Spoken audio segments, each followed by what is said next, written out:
So here we are again here at Fort Comfort, Point Comfort, Hampton, Virginia. Right here on the James River here. Here comes a ship that's coming in as we speak. So that gives you a little visual of what it meant. Well, of course, that a little bit bigger than a pirate ship, but at least we know that there was maritime traffic coming in through these waters here. And so this is what happened back in August of 1619, right around August 20th or so. And by the time that Portuguese ship, the Batista, had been robbed of 50 or so of their kidnapped cargo, who really cares? They kidnapped them anyway, human beings. They headed on to Veracruz, and they arrived in Veracruz by August 30th, according to the logbooks.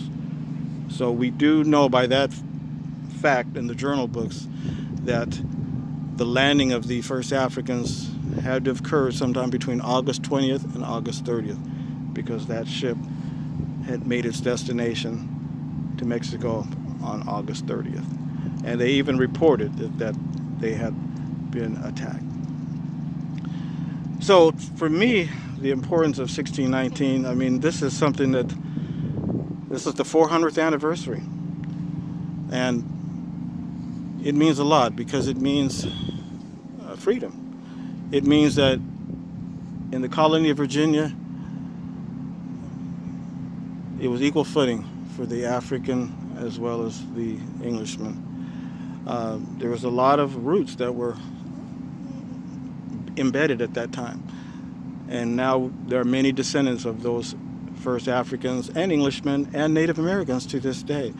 And like I said, many of them formed triracial communities because there was an intermarriage.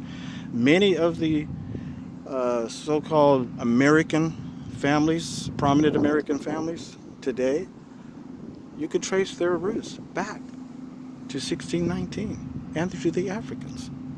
The Melungeons can also be traced back to the Melungeons. And let me just see if I can turn this back around. Excuse me if I technical difficulties here. And so to me, it means a lot because this event will never occur again until the 500th anniversary, which will be in 2100.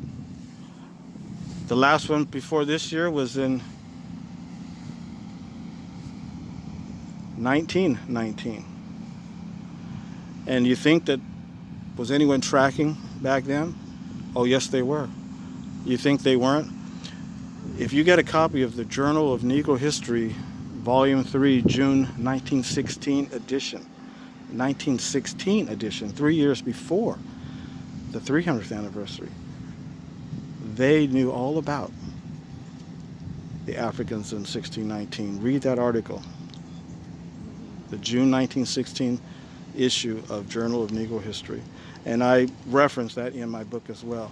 And so they had a knowledge about those events back then. And so it's very important. And so for the next 3 days, there's going to be a lot of people coming here to pay tribute to those first Africans who lived, and not only in 1619, but even 1620, 1621, and the years after that. Many of them were coming here, not as slaves, but as indentured servants. But then the tide changed, as I mentioned, from the year 1639, beginning in that year up until 1705. Things began to change dramatically and drastically, unfortunately, for the African American community. But many of them still have stories in their families. There's going to be a commemoration tomorrow of the Tucker family. They will be meeting at their family cemetery. The Tucker family, they were one of the original, their ancestors were one of the original Africans who came in 1619. And their ancestors were taken in by an Englishman by the name of Captain William Tucker. And so they kept that family name down to this day. So they will be having their own commemoration this week as well, and it's open to the public. So hopefully, for those who are coming here from Portland, Oregon, or from South Carolina, or from Norfolk, Virginia, or from Louisiana, or wherever you're coming from, California, New York, you're going to have a lot of meaning for your particular reasons why you're coming here as well, to honor your ancestors, your stories. And even if you can't document all the way back to the first Africans, it doesn't matter, because trust me, you are still a part of them. And if you've taken your DNA test, you probably have discovered that maybe. And even if you haven't, it's all part of our history, our American history. And it's unfortunate that the legacy of slavery still exists to this day. But we need to remember that there was a time when it didn't exist. And it's now gone. Slavery, thank goodness, is gone, but Jim Crow, the legacy of Jim Crow is still with us. So we have to kind of keep working on that and getting better and better, you know. So the next few days, it's going to be a celebration, it's going to be a commemoration, and I hope that you embrace it, and I hope that we can come together as a people. And if you